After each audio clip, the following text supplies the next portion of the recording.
Episode की शुरुआत पिछले एपिसोड की एंडिंग से होती है, जहां मेंगवी को शेन मीडिया से बचाते हुए उसके लिए फ़ाइन भी पे करने के लिए तैयार हो जाता है। सीन अब एक होटल रूम में शिफ्ट होता है, जहां की मेंगवी बेहोश होती है और शेन उसके पास में बैठा हुआ होता है। तभी वहां पर उसके डॉक्टर फ्रेंड आते हैं, जो उससे पूछते हैं। उसे अच्छी तरह से यकीन है कि ये वही मेंगवी है जिसे वो इतने टाइम से ढूंढ रहा है। शेन कन्फर्म करता है कि ये वही लड़की है। उसने उसे सारी दुनिया में ढूंढा, लेकिन वो रियलाइज़ ही नहीं कर पाया कि वो अब उसके पास में है और वो उससे प्यार करती है। शेन कहता है कि आज जिस हालत में मेंगवी उसकी वजह से है, वो सबका ज़िम्मेदार वो खुद है और मेंगवी की पर्सनैलिटी डिसऑर्डर भी उसी की वजह से है। जब वो ग्रेजुएट हुआ था तो उसे कैंसर इंस्टीट्यूट में मेंटर बनने के लिए ऑफ़र किया गया था, लेकिन उसने कॉस्मेटिक इंडस्ट्री को चूज़ किया ताकि वो मेंगवी को लेकर एक ऐसी फाउंडेशन बना सके जिससे कि वो उसके स्कार को ढक सके। एटलीस्ट वो उस तरीके से तो उसकी कुछ मदद कर देगा।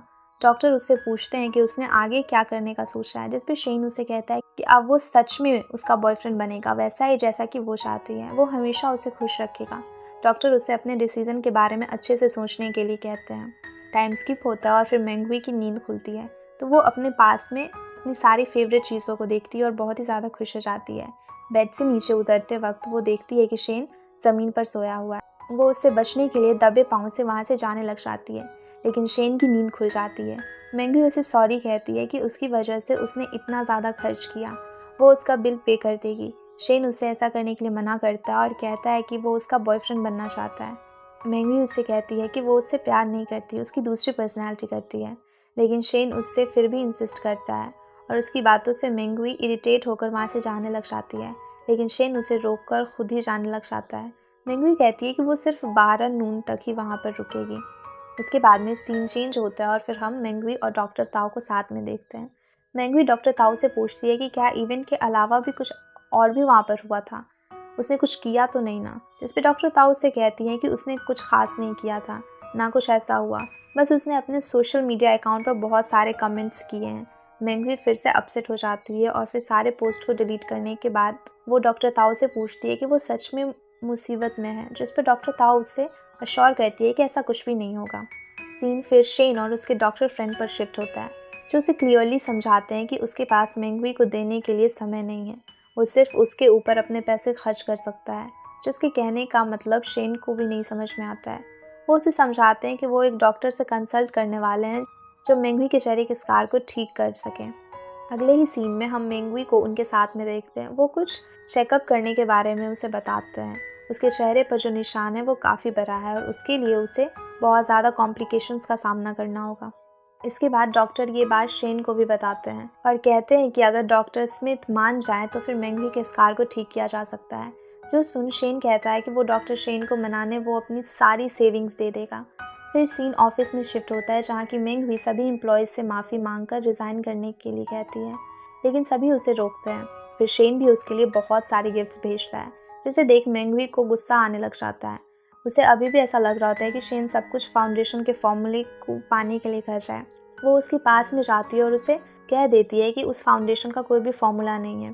उसने उसे अपनी स्किन टोन से मिलाने के लिए मार्केट में अवेलेबल 8 अलग अलग प्रोडक्ट्स को मिक्स कर कर बनाया है और अपने डिसऑर्डर के कारण उसने और कहाँ से उसने उसे बनाया है उसे वो भी अच्छे से याद नहीं। शेन उससे कहता है कि वो सच में उसे डेट करना चाहता है। मेंगवी उसे कहती है कि वो झूठ बोलना बंद कर दे और उसके पास में कुछ भी नहीं है देने के लिए। शेन उसे बहुत समझाता है, जब वो उसकी नहीं सुनती, पर फिर वो उससे कहता है कि कम से कम फ्रेंड ही बन जाओ और उसे बहुत रिक्वेस्ट करता है, जिसके बाद की मेंगवी मान जाती है। इसके बाद सीन उनकी लुका छिपी पे दिखाया जाता है। जब मेंगवी शेन का नाम सुनती या देखती तो वो भागने लगती थी, लेकिन इवेंचुअली वो उसके आसपास ही पहुंच जाती। सीन फिर से चेंज होता है और फिर हम मेंगवी को शेन के घर के सामने देखते हैं, जिसे देखकर वो सोचती है कि क्या एक इतनी बड़ी कंपनी का मैनेजिंग डायरेक्टर ऐसी जगह पर रहता है। फिर वो किसी तरह उसके पास जाती है और उससे कहती है कि वो उसके लिए गिफ्ट लेकर आई है, जो वो उसे देने के लिए गई थी, उसकी मदद करने के लिए। शेन उसे देखता है और अंदर जाकर चेंज करने के लिए कहता है, क्योंकि उसके कपड़े थोड़े गीले होते हैं। शेन भी उसे समझाता है कि उस इवेंट के फ़ाइन के बारे में सोचने की ज़रूरत नहीं है, वो उसकी गलती नहीं थी। शेन उसे चाय ऑफ़र करता है, जिसके लिए वो मान जाती है। शेन चाय बनाने के लिए लग जाता है, जहाँ की मेंगवी उसके घर को एक्सप्लोर करती है। चलते चलते वो एक जगह पर पहुँच जाती है जहाँ कर्टन्स होते हैं। हटाने पर वो देखती है कि दीवार पर बहुत सारे चैरिटी और डोनेशन सर्टिफिकेट होते हैं और वो समझ जाती है कि शेन इतना कंजूस क्यों है और उसके लिए बुरा फील करती है। शेन के आने से पहले वो उसे कवर कर देती है और फिर चाय पीकर चली जाती है। अगले दिन मेकअप रूम में जब वो कुछ एम्प्लॉयज़ को शेन की बुराई करते हुए सुनती है तो उसे मना करती है। तो उससे पूछते हैं कि एक ही रात में ऐसा क्या हो गया जो वो शेन की साइड लेने लग गई है, लेकिन वो कुछ भी जवाब नहीं करती और वहाँ पर शेन को मैसेज करती है कि क्या वो फ्री है, जिस पर शेन उसे रिप्लाई करता है कि उसका फ्री होना मेंगवी पर ही डिपेंड करता है। इसके बाद दोनों डिनर का प्लान करते हैं, लेकिन मैनेजर सू और बाकी के लोग शेन को कहीं बाहर जाने से मना कर देते हैं और शेन को मेंगवी को मना करना पड़ जाता है। इसलिए वो उससे सॉरी कहता है, लेकिन मेंगवी इतना माइंड नहीं करती। इसके बाद शेन अपने असिस्टेंट को सबसे एक्सपेंसिव मेकअप सेट प्रिपेयर करने के लिए कहता है, जो सुन सेक्रेटरी शॉक हो जाता है। फिर वो सभी के लिए लंच भी ऑर्डर करने के लिए कहता है। ऑफिस में खाना आता है लेकिन किसी को भी पसंद नहीं आता, इसलिए शेन कहता है कि सभी लोग रेस्टोरेंट सर्च करें और जिसे जो भी मिल जाए वो ऑर्डर कर देगा। सबके लिए ऑफिस में और शेन पे करेगा और ऐसा सिर्फ वाउचर के लिए है। और वो मिल जाने पर वो उसे मेंगवी को ट्रांसफ़र कर देता है, जो उसे पाकर बहुत ज़्यादा खुश हो जाती है, जो शेन ने मे से लिया था। सब खाना ऑर्डर करते हैं और शेन की तारीफ़ भी बहुत ज़्यादा करने लग जाते हैं। साथ ही साथ वो सारे लोग शॉक भी होते हैं। सीन अब फिर से शेन और उसके असिस्टेंट पर शिफ्ट होता है, जहाँ की मेकअप बॉक्स प्रिपेयर कर लिया था। शेन कहता है कि वो उसे सैंपल में बदलकर मेंगवी को डिलीवर कर दे। जियान कंफर्म करता है कि क्या वो ऐसा सही में चाहता है और शेन बिल्कुल श्योर होता है। फाइनली वो बॉक्स मेंगवी को मिल जाता है और वो बहुत ही ज़्यादा खुश होती है। फिर सीन चेंज होता है और फिर हम जियान और डॉक्टर ताओ को साथ में देखते हैं, जो उन्हें बता रहा होता है कि उसके स्कूल का रीयूनियन है, लेकिन वो नहीं जाएगा। डॉक्टर ताओ उससे इसका रीज़न पूछती है तो वो उन्हें बताता है कि उसकी पूरी लाइफ में एक मजाक जैसी ही है। जब वो स्कूल में था तो सभी के पास में एडम एप्पल थे, लेकिन उसके पास भी नहीं था, इसलिए सभी उसे लड़की कहते थे। वो कमज़ोर भी था, इसलिए क्लास में उसे लड़कियों के साथ में बिठा दिया जाता था। फाइनली जब हाई स्कूल में उसका एडम एप्पल हुआ तो फिर उसके मूछें हो गई, लेकिन जब उसकी मूछें हुई तो उसके पैरों में बाल हो गए और फिर से उसे मजाक का सामना करना पड़ा। तो डॉक्टर ताओ से समझाती है कि इन सारी चीज़ों के बारे में वो ना सोचे और अपनी कार के साथ में जाकर इम्प्रेशन बनाए। फिर सीन शेन पर शिफ्ट होता है, जो अपने डॉक्टर फ्रेंड से बात कर रहा होता है और उसे पता चलता है कि डॉक्टर स्मिथ मेंगवी का ऑपरेशन के लिए मान गए हैं और वो उसे मेंगवी को बताने के लिए कहता है। सीन मेंगवी पर शिफ्ट होता है, जो कि शेन की कंपनी को एक शोरूम में होती है, जहाँ एक औरत उसके प्रोडक्ट्स के महंगे दाम को देखकर बुराई करने लग जाती है। मेंगवी उसे कहती है कि वो उसने ये सारे प्रोडक्ट्स यूज़ किए हैं और वो अच्छा है। तो वो औरत एक सैंपल मांगती है, लेकिन वो उसे नहीं देते, तो वो लोग उसे बुरा भला कहने लग जाते हैं। मैनेजर सू भी वहीं पर मेंगवी को नीचा दिखाते हुए कहती है कि मेंगवी उसे प्रोडक्ट को अफोर्ड नहीं कर सकती। तभी वहाँ पर शेन आता है। वो औरत उसे पूछती है कि ये कौन है, तो सभी लोग उसका इंट्रोडक्शन देते हैं और कहते हैं कि अगर शेन ने कहा कि वो सैंपल है तो वो सैंपल है और नहीं है मतलब नहीं है। और शेन मेंगवी को डिनर के लिए एक एक्सपेंसिव होटल में लेकर जाता है। मेंगवी सबसे सस्ती डिश को ऑर्डर करती है, लेकिन शेन सबसे महंगी ऑर्डर करता है। मेंगवी बहाना करती है कि इतना सारा कौन खाएगा। इसके बाद में उस होटल की 10 ईयर एनिवर्सरी होती है और मेंगवी लकी ड्रॉ को जीतती है, जिसमें उसे डॉक्टर स्मिथ के हेल्थ केयर का वाउचर मिलता है, जो ले वो बहुत ज़्यादा खुश हो जाती है। लेकिन ये सारी प्लानिंग शेन की ही थी। वो उससे पूछता है कि क्या वो ये ट्रीटमेंट करेगी, जिसका जवाब वो हाँ में देती है और वो उससे कहता है कि ऐसा ट्रीटमेंट अभी उसने देश में नहीं है। इसलिए शेन उसे पूछता है कि क्या वो अपने उस कार की वजह से बुरा फील करती है। मेंगवी उसे 100 पॉइंट गर्ल के बारे में बताती है, जो परफेक्ट होती है, लुक्स में, फैमिली भी रिच होती है, जिसकी एजुकेशन सब कुछ में, लेकिन ऐसा होना पॉसिबल नहीं है। भगवान सभी को कोई ना कोई कमी देते हैं। उसकी केस में ये एक स्कार है और वो एक 99 पॉइंट गर्ल है और इससे वो खुश है। पर अगले दिन मेंगवी छुट्टी ले लेती है और वो सबसे वेवी के बारे में भी पूछती है। सभी बताते हैं कि उसकी नोज़ की कंडीशन ख़राब है। फिर शेन उसका दोस्त उसे ऑपरेशन रूम में देखते हैं, जहाँ मेंगवी का ऑपरेशन होने वाला है। फाइनली ऑपरेशन हो जाता है और डॉक्टर हॉस्पिटल जाकर मेंगवी की कंडीशन देखते हैं, लेकिन वहाँ मेंगवी की जगह वेवी होती है। डॉक्टर उससे पूछता है कि क्या डॉक्टर स्मिथ ने उसका ऑपरेशन किया है, जिसका जवाब वो हाँ में देती है। डॉक्टर उससे खूब बुरा भला कहते हैं और बाद में सॉरी बोल कर भी चले जाते हैं। शेन को भी ये बात पता चल जाती है और वो मैनेजर सू को मना कर देती है, वो ब्रिटेन नहीं जाएगा। वो उसे खूब सुनाती है कि वो मेंगवी के लिए छोड़ रहा है, पर मेंगवी को भी बुरा भला कहने लग जाती है, लेकिन वो उसका कोई फ़ायदा नहीं होता। सभी मेंगवी को ढूंढते हैं क्योंकि वो अपना कॉल भी नहीं उठा रही होती है। फाइनली वो शेन को मिलती है और वो उससे बस में लेकर जा रहा होता है, लेकिन तभी उसका स्कार देख सभी बातें बनाने लग जाते हैं और शेन जियान से कार मंगवाता है। फिर वो दोनों कहीं जा रहे होते हैं, लेकिन हम एक फ्लैशबैक देखते हैं जहाँ की बचपन में एक बार मेंगवी को चिकन पॉक्स हो गया था। सभी बच्चे उससे दूर भाग रहे होते हैं, लेकिन शेन उसके पास रहता है। वो उसे पूछता है कि उसे क्या हुआ है, तो बताती है कि उसे क्या हुआ है, और वो अपने डर के बारे में भी उसे बताती है कि कहीं उसके चेहरे पर ये निशान न रह जाए। शेन पूछता है कि वो यहाँ क्यों आए हैं। मेंगवी उसे कहती है कि वो जब भी परेशान होती है तो यहाँ आती है। इसके बाद सीन वापस से प्रेजेंट में आ जाता है। दोनों उसी जगह पर बैठे होते हैं। शेन उससे पूछता है कि उसने ऐसा क्यों किया। मेंगवी कहती है कि वो जानती है कि उसे शेन बहुत ज़्यादा पसंद करता है और वो इसी बात की रिस्पेक्ट भी करती है, लेकिन वो उस लड़की की तरह ब्रेव नहीं है। उसने सोचा था कि जब वो सुंदर हो जाएगी तब वो उसे कहेगी कि वो जानती है कि शेन उसे पसंद करता है और दोनों साथ रहेंगे, लेकिन अपीयरेंस और प्यार शायद उसके लिए नहीं है। शेन की आंखों से आंसू आ जाते हैं और वो मेंगवी से कहता है कि चलो साथ में रहते हैं, और उसे गले लगा लेता है। सीन जियान पर शिफ्ट होता है जहाँ की रीयूनियन में सभी लोग उसे इग्नोर कर रहे होते हैं। सबको जूस सर्व करता है तो वो उसे वेटर कहने लग जाते हैं और उससे पूछते हैं कि वो बस में क्यों नहीं आया, उसका कंजूस बॉस उसे सैलरी नहीं देता। लेकिन रियलिटी तो ये है कि जियान ने अपनी ही कार शेन को दी थी जब उसे कार मांगी थी। जियान वॉशरूम में जाकर किसी को वॉइस नोट भेज कि उसे यहाँ आने ही नहीं देना चाहिए था। बाहर आने पर उससे एक वेटर एक कार आकर देता है और कहता है कि शेन ने ये कार भिजवाया है जिसमें कोई पासवर्ड नहीं है और उसकी लिमिट भी नहीं है। ये सुनकर जियान खुश हो जाता है, लेकिन फिर वो सब से अपनी गर्लफ्रेंड के बारे में भी पूछता है और जियान मना कर देता है और सभी उसका फिर से मजाक बनाने लग जाते हैं। तभी वहाँ पर डॉक्टर ताओ आ जाती है और कहती है कि वो जियान की गर्लफ्रेंड है। और फिर वो जियान से कहती है कि क्या मैं खूबसूरत नहीं हूँ या फिर रिच नहीं हूँ, उसने ऐसा क्यों कहा कि उसकी गर्लफ्रेंड नहीं है। जियान उसे सॉरी कहता है और डॉक्टर ताओ सभी से माफ़ी मांगती है लेट आने के लिए।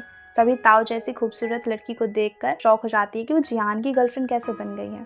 तो सारे लोग इसे शौक हो जाते हैं। वो जियान से कहते हैं कि अब उसे नहीं चिढ़ाएंगे, वो उसे बस ये बता दें कि ये लड़की यानी कि डॉक्टर ताओ को कितने पैसे दिए हैं उसकी गर्लफ्रेंड बनने के लिए।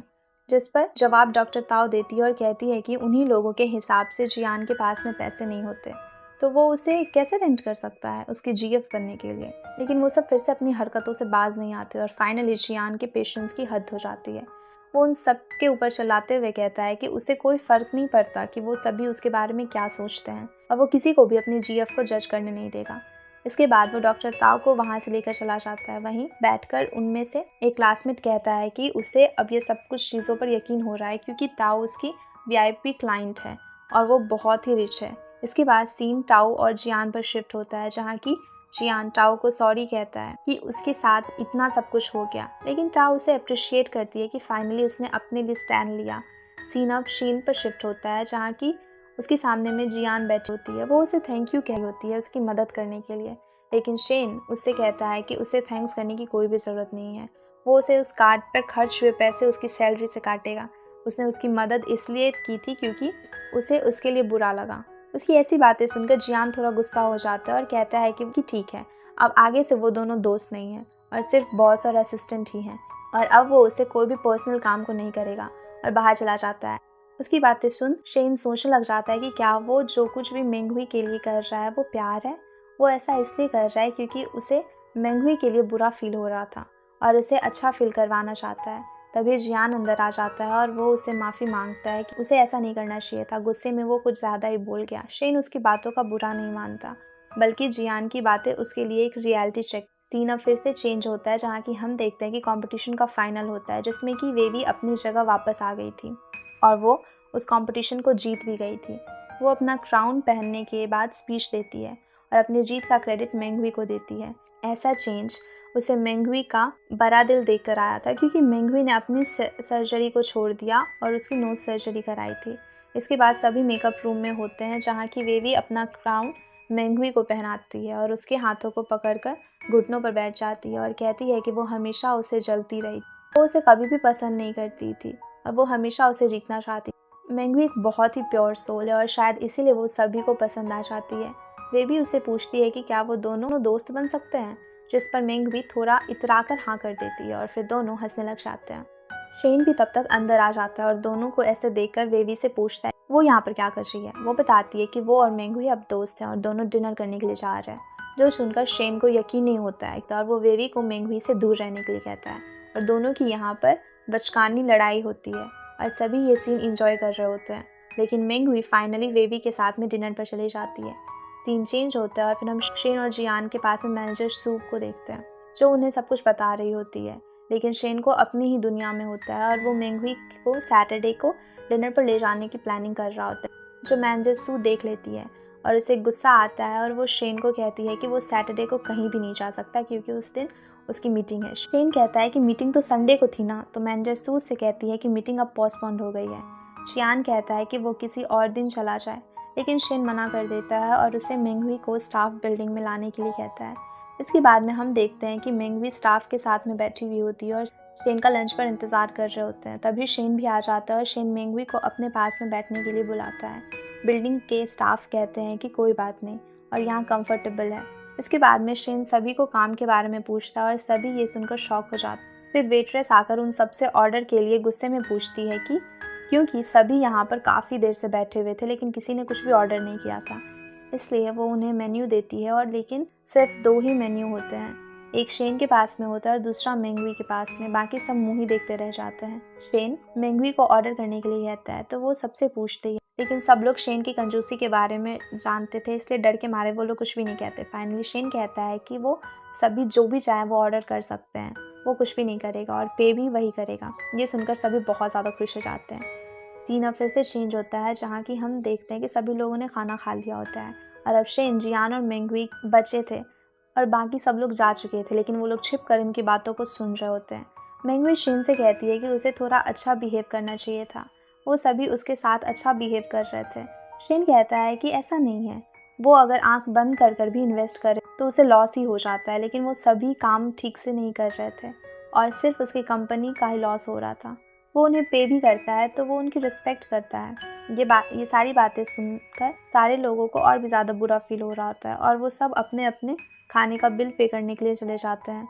फिर शेन मेंगवी से उसके घर ड्रॉप करने के लिए जा रहा होता है, जहाँ के उसे पता चलता है कि मेंगवी वो लड़की नहीं है जिसे वो ढूंढ रहा था और वो वहाँ से जल्दबाजी में चला जाता है। वो अपने डॉक्टर के पास में जाकर सब कुछ उन्हें बताता है और कहता है कि अब वो ये सब कुछ कंटिन्यू नहीं करना चाहता। डॉक्टर उससे कहते हैं कि क्या वो खुद को सुन पा रहा है कि वो क्या कह रहा है। इन सब का तो एक ही मतलब था कि मेंगवी को वो सिर्फ अपने गिल्ट के कंफर्ट के लिए साथ में रख रहा था और जब उसे ये पता चल गया कि मेंगवी वो लड़की नहीं है तो वो उसे अपना पीछा छुड़ाना चाहता है। लेकिन शेन इन सारी बातों का कोई भी जवाब नहीं देता। अगले दिन ऑफिस में शेन मेंगवी को भी हर पॉसिबल तरीके से अवॉइड करने की कोशिश करता है। इसी बीच मेंगवी मैनेजर सू से भी मिलती है, जो उसे ह्यूमिलिएट करने का एक भी मौका नहीं छोड़ती। पहले भी वो उसे हमेशा कपड़ों पर टॉन्ट किया करती थी, फिर ऑफिस रूल समझाती हैं और फिर बहुत कुछ। इसके बाद वो उससे कहती है कि कल एक पार्टी है और उसे कुछ फैंसी पहन कर आना होगा। सीन रात में शिफ्ट होता है जहाँ की मेंगवी शेन को मैसेज करती है, लेकिन वो सीन करके भी रिप्लाई नहीं करता और वो सोचती है कि वो बिज़ी होगा। लेकिन शेन तो अब उससे किसी तरीके से पीछा छुड़ाना चाहता था। मेंगवी उसे ग्रीन सूट पहन के आने के लिए कहती है और वहाँ पर सो जाती है। अगले दिन मेंगवी एक ग्रीन कलर के गाउन में वेन्यू पर पहुँचती है, लेकिन जब वो वहाँ पर गोल्फ मीटिंग थी और मैनेजर सू जानबूझकर उसे ऐसा कहा था कि वो ह्यूमिलिएट उसे कर सके। शेन मेंगवी से पूछता है कि वो यहाँ पर क्यों है, तो जवाब में वो कहती है कि उसे यहाँ पर बुलाया गया था। ये सब देख मेंगवी को पैनिक अटैक्स होने लग जाते हैं और वो वॉशरूम जाकर किसी तरह से खुद को कंट्रोल करती है और बाहर आकर सबसे अच्छे से बात करती है क्योंकि मैनेजर सू ने ये अनाउंस कर दिया था कि मेंगवी शेन की जीएफ है। वहीं पर शेन एक ग्रीन सूट पहनकर वापस आता है, जो देख मेंगवी खुश हो जाती है। थोड़ी देर के बाद में शेन मेंगवी को साइड में ले जाकर कहता है कि आगे से वो ऐसा कुछ ना करे और उसके काम की जगह पर डिस्टर्ब ना करे। थोड़ा रुकने के बाद में वो उसे कहता है कि उन दोनों को रिलेशनशिप के बारे में कहता है और कहता है कि उन्हें थोड़ा स्लो होना चाहिए। मेंगवी को उसकी बातों से दुख होता है, लेकिन वो उसकी बातों को हाँ कहकर जाने की बात करती है। शेन उसे घर ड्रॉप करने के लिए कहता है। मेंगवी मना कर देती है और कहती है कि वो बस लेकर घर तक चली जाएगी और वो वहाँ से चला जाता है। मेंगवी ये सारी बातें डॉक्टर ताओ को बताती है और फिर पूछती है कि मैनेजर सू ने उसके साथ में ऐसा क्यों किया और शेन ऐसे क्यों बिहेव कर रहा है। ताओ उसे समझाती है कि हो सकता है कि शेन बहुत ही ज़्यादा बिजी होगा। इसके बाद में वहीं पर बैठी वो देवी कहती है कि वो जानती है शेन सच में बिजी है, मैनेजर सू कुछ कर रही थी, पता लगाना होगा। वो ये भी कहती है कि मेंगवी बहुत भोली है और वो कोई भी उसे बेवकूफ़ बना सकता है। इसके बाद में सीन चेंज होता है जहाँ कि हम मेंगवी और मैनेजर सू को एक रेस्टोरेंट में देखते हैं। यहाँ पर भी वो अपनी हरकतों से बाज नहीं आती। वो कहती है कि वो शेन का परफेक्ट मैच है और बिजनेस पार्टनर के तौर पर भी, वो उसके लाइफ पार्टनर के तौर पर भी, सब कुछ में परफेक्ट है। इसके बाद वो जाने लगती है, लेकिन रास्ते में उसे वेवी मिल जाती है, जो उससे पूछती है कि अगर ऐसा है तो कंपनी लॉस में क्यों चल रही है। सच्चाई तो ये है कि वो यूज़लेस है और मेंगुई से जेलस भी है क्योंकि वो उससे बेटर नहीं है। यहाँ उनके बीच में अच्छी कैट फाइट देखने को मिलती है। इसके बाद में मैनेजर सू फिर से शेन को कॉल कर उसे कान भरने की कोशिश करती है और फिर शेन कहता है कि उसकी गलती है, उसने कुछ क्लियर नहीं किया। और वो इस कॉल के बाद में मेंगुई को लेट्स ब्रेकअप का मैसेज करता है। ये मैसेज देख मेंगुई को फिर से अटैक आने लग जाता है और उसकी बोल्ड पर्सनैलिटी वापस से आ जाती है। मेंगुई का बोल्ड साइड जब सामने आता है तो वो उसका कुछ एम होता है। जैसे पिछली बार उसने वो जॉब चाहिए थी, दूसरी बार वो शेन की जीएफ बनना था और तीसरी बार अब जब उसे बिजनेस वुमन बनना है। अगले दिन वो पूरे एटीट्यूड से ऑफिस आती है और एक पल के लिए तो सभी उसकी परछाई देखकर डर जाते हैं क्योंकि उसका एक अलग ही ऑरा था। फिर मेंगुई का चेहरा देख सब लोग रिलैक्स हो जाते हैं, लेकिन फिर वो सभी को लेजी होने के लिए डांट लगाती है और फिर सभी लोग उसकी ये बात सुनकर शॉक हो जाते हैं। शेन भी ऑफिस आता है और मेंगुई उसे लेट आने के लिए डांटती है। शेन समझ आता है कि उसकी पर्सनैलिटी चेंज हो गई है, इसलिए वो उसे ऑफिस में चलकर बात करने के लिए कहता है। ऑफिस में जाकर मेंगुई शेन को खूब सारी बातें सुनाती है। इसके बाद वो कहती है कि वो मैनेजर है, शेन उसका असिस्टेंट। उसी वक्त वहाँ पर जियान आ जाता है जो उसे कहता है कि अगर शेन असिस्टेंट है तो क्या उसे जॉब से निकाल दिया गया है। शेन उसका मुंह बंद करने के लिए उसे बाहर लेकर जाता है और सबके सामने कहता है कि मेंगुई भी उनकी बॉस है और सभी उसे वैसे ही ट्रीट करें। फिर हम जियान, शेन और मेंगुई को कार में देखते हैं जो जियान को ड्राइवर समझ लेती है। इसके बाद में वो शेन को डॉक्टर ताओ के पास में लेकर जाती है और कहती है कि शेन को प्रॉब्लम्स है और उसे रिस्पॉन्सिव और इमोशनली अवेलेबल नहीं है। ताओ शेन से बात करने के लिए उसे बाहर भेज देती है और फिर शेन से उसका डिसीज़न पूछती है। शेन कहता है कि वो मेंगुई की ये हालत उसकी वजह से है, इसलिए वो उसकी रिस्पॉन्सिबिलिटी लेगा। फिर वो उसे उसके घर लेकर जाता है, लेकिन वो अपने घर को भी सही से पहचानती थी और कहती है कि ये इतना छोटा घर कैसे हो गया। फिर वो उसे कुछ बिजनेस के रूल समझाती है और फिर टर्नओवर ईयर्स की बात करती है। शेन उससे सवाल करता है कि उसे ये सब कुछ कैसे पता है, जिस पर वो जवाब देती है कि उससे नहीं तो और किसे पता होगा। फिर शेन अपने डॉक्टर से पूछता है कि क्या उसे अपने एक एक्स्ट्रा फ्लैट की कीज़ देकर मेंगुई को वहाँ पर ले जाया जा सकता है, और वो कहते हैं कि शेन ऐसा नहीं कर सकता। वहाँ पहुँचकर शेन को जियान का कॉल आता है, उससे घर की चाबियाँ मांगता है क्योंकि वो अब अपने घर नहीं जा सकता था मेंगुई की वजह से, क्योंकि वो फ्लैट जियान की थी। वो उसे डॉक्टर ने दिया था, लेकिन शेन उसे वहाँ लेकर आ गया था और वो उसे कहता है कि जियान वहाँ से बहुत दूर था, इसलिए वो टाओ को कॉल करता है और उसे तुरंत पिक करने के लिए निकल जाती है। वहीं पर मेंगुई हर कोशिश कर रही होती है कि वो शेन के पास में जाए और फिर वो उसे ये कहती है कि आज वो सारे लोग वो सब कुछ करेंगे जो दो लोगों के बीच में होता है। और शेन उसे सुपरमार्केट लेकर चला जाता है 50% ऑफ ऑफर अवेलेबल कराने के लिए, लेकिन वहाँ भी मेंगुई उसे क्लोज आने लग जाती है, एक भी मौका नहीं छोड़ती। अगले दिन सभी ऑफिस में होते हैं जहाँ की मेंगुई शेन से फाइल मांगती है और शेन जियान से कॉल कर पूछता है कि कहाँ पर है। वो सारी फाइल्स जियान बता देता है और वो कहता है कि अगली बार वो पर्सनल नहीं लैंडलाइन पर कॉल करे, उसकी फ़ोन में बैटरी नहीं है। थोड़ी देर के बाद हम देखते हैं कि वहाँ पर शेन छिप कर जियान के फ़ोन की बैटरी देख रहा होता है और कहता है कि उसमें तो बैटरीज फुल है, और यहाँ पर दोनों में क्यूट सी लड़ाई होती है। और फिर यहीं पर इसी के साथ में ये एपिसोड ख़त्म हो जाता है। Thanks everyone for watching. और वीडियो अच्छी लगी हो तो वीडियो को लाइक करके चैनल को सब्सक्राइब ज़रूर कर देना।